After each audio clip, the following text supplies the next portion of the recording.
ఆయన మాటే ఒక పవర్. ఆ మాటకొస్తే ఆయన రూటే సూపర్ అంటూ అందరిలాగే జేడీ కూడా సర్టిఫై చేసి సంతకం కూడా పడేసింది. ఎందుకంటే మాట్లాడినప్పుడు ఆ తర్వాత మౌనంగా ఉండిపోయినప్పుడు కూడా మీడియాలో కేసీఆర్ మీటర్లు గిరగిరా తిరిగిపోయేవి. తను చెలాయించుకున్న గతం అటువంటిది మరి.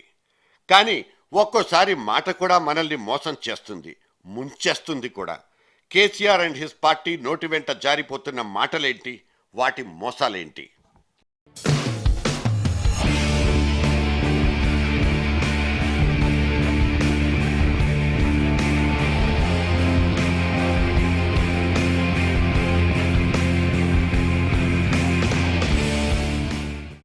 చిలక పలుకులు చెప్పిన కిరణ్ కుమార్ రెడ్డి ఈరోజు నీ ఆంధ్ర బుద్ధిని, నీ అసలు బుద్ధిని నగ్నంగా ఈరోజు ప్రజల ముందు బయటపడింది. మీరు చెప్తారు, మీరు మీ డీజీపీ గారు ఒక్క రబ్బర్ బుల్లెట్ కూడా ప్రయోగించొద్దు, సంయమనం వహించండి అని చెప్తా ఉన్నారు. ఇక్కడే మీ ఆంధ్ర బుద్ధి బయటపడ్డది. మీ నైత్యం, మీ నీచ సంస్కృతి ఇక్కడనే బయటపడ్డది ముఖ్యమంత్రి గారు. పార్టీ ప్రొఫెసర్ జయశంకర్ పుట్టినరోజు సంబరాల్లో కేసీఆర్ తనయుడు నోరు జారి నాన్న చేసిన తప్పును తను చేసేచాడా అనిపించింది. వర్షన్లో తేడా కొడితే విభేదించే ప్రాథమిక హక్కు ఎవ్వరికైనా ఉంటుంది. ఆ లెక్కన కిరణ్ కుమార్ రెడ్డిని దూషించాల్సిన అవసరం ఆయన కలిగి ఉండొచ్చు. కానీ ఆ మాటను కోట్లాది మంది జనానికి ఆపాదించడం ఎంతవరకు కరెక్ట్? ఆంధ్రోడు అనే మాటను ఒక తప్పుడు మాట అనిపించేలా వ్యవహరిస్తున్న తీరు ఇప్పటికే రగులుతున్న నిప్పులో ఉప్పు పోసినట్లు కాదా? జన్మదినం అంటే దండలేసి మొక్కడం కాదు. ఆయన చెప్పిపోయిన మాటల్ని, ఆయన చూపెట్టిన దారిని వదిలిపెట్టకపోవడం కావాలి. జయశంకర్ భావజాలం ఇది కాదని మాత్రం మేం చెప్పగలం. విదేశాల్లో చదువుకుని పెద్ద పెద్ద ఉద్యోగాలు చేసుకున్న అనుభవం ఈ తారక రాముడికి 4 ఆకుల పాటి జ్ఞానం సంపాదించి పెట్టే ఉండాలి కూడా. కానీ విచక్షణ అనే విషయం దగ్గర తాను పూరంటూ ప్రూవ్ చేసుకున్నాడా? పార్టీలో ఇంకో హార్డ్ కోర్ హరీష్ రావు నోటివాటం గురించి మొన్ననే జర్నలిస్ట్ డైరీ ఎండగట్టి పారేసింది. ఇప్పుడు కొత్తగా ఈ కేటీఆర్ వ్యవహారం. మాట అనేది మనిషిని ఎంత దాకా తీసుకుపోతుందో చెప్పలేం. ఒక్కో మాట ఆకాశమంత ఔన్నత్యాన్నిస్తే, ఇంకో మాట పాతాళం లోతులకు బొంద పెట్టేస్తుంది. చంద్రశేఖరరావు మాటకు ఎంత పదునన్నది కొత్తగా చెప్పుకోవడం కాదు. ఆయన లేచి నిలబడి గట్టిగా ఒక్క పిలుపునిస్తే ఎంతెంత దూరం దాకా కదిలొస్తాయన్నది మనందరికీ ఎరుకే. కానీ అటువంటిదే ఇంకో మాట పూడ్చుకోలేనంత నష్టాన్ని కలగజేస్తుందని చెప్పడానికి నిన్న మొన్నటి బాగో డైలాగే బేస్. డెఫినెట్గా తెలంగాణలో పనిచేసే ఆంధ్ర ఉద్యోగులు ఎవరైతే ఉన్నారో వాళ్ళంతా ఆంధ్ర ప్రభుత్వానికి పోవాల్సిందే. ఇక్కడ ఆప్షన్లు ఉండవు. వాళ్ళందరికీ ఆంధ్రాలో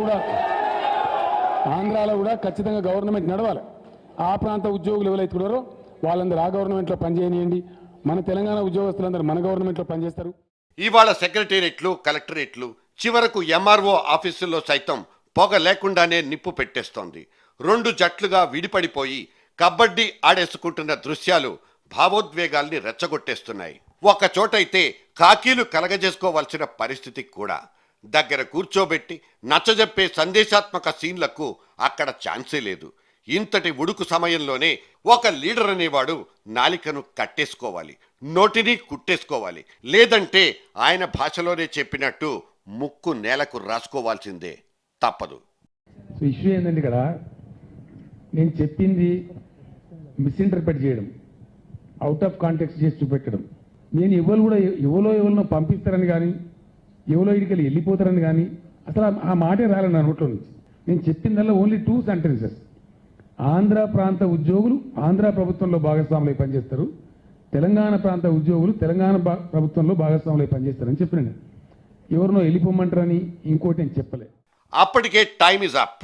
నోరు దాటిన ఆ మాట ఎంతో కొంత చేటు తెచ్చినట్టేనని గులాబీ క్యాడర్లో ఒకలాంటి గుబులు కనిపించింది. నిన్నటి దాకా సీమాంధ్ర ప్రాంతానికి మాత్రమే దిష్టిబొమ్మగాను ఖల్నాయకుడిగాను కనిపించిన కేసీఆర్ ఇవాళ హైదరాబాద్ జనాభాకు సైతం కానివాడైపోయాడా అన్న భావన ఒకటి పుట్టుకొచ్చేసింది. కేసీఆర్ లేకుంటేనేం, మీకోసం మేమున్నామంటూ తస్మదీయులంతా జట్టు కట్టేసి ప్రెస్ మీట్ల మీద ప్రెస్ మీట్లు పెట్టి దంచి కొడుతున్న సౌండ్ బైట్లన్నీ సగటు హైదరాబాదీ ఫీలింగ్నే మార్చెయ్యబోయింది. ఆప్షన్లు ఎందుకుండవు? ఒకవేళ ఉండకపోయినా మేమిస్తామంటున్న డిప్యూటీ సీఎంది సైతం ఇక్కడ ఒక హీరోయిక్ స్టైల్. రాష్ట్రాల విభజన జరిగినప్పుడు ప్రభుత్వ ఉద్యోగస్తులకు ఒక ఆప్షన్ ఉంటుంది. వారికి ఆప్షన్ ఇచ్చే ధర్మము బాధ్యత ప్రభుత్వానిది. నిర్ణయ అధికారము ఆ ఉద్యోగస్తుంది. దానికి డిక్టేట్ చేసే అధికారము ఎవ్వరికీ లేదు ఈ దేశంలో. ఇటు తెలంగాణ పునర్నిర్మాణం అంటూ కొత్త యజ్ఞానికి నెయ్యి సమకూర్చుకుంటున్న కేసీఆర్ ఇవాళ వెనక్కి తిరిగి చూసుకోవాల్సిన పరిస్థితి. సెకండ్ ఇన్నింగ్స్ మీద క్రమక్రమంగా ఆశలు సన్నగిల్లిపోతున్నట్లు అదో రకం నెగటివ్ టచ్. తెలంగాణ మీద ఆ ప్రకటన కాస్త వచ్చేసిన తర్వాత కేసీఆర్ లక్ష్యం సిద్ధించినట్లే కదా. ఇక మిగిలిందల్లా ఫామ్ హౌస్లో సెటిల్ అయిపోవడమేనంటూ ఇంకోవైపు సెటైర్ల మీద సెటైర్లు.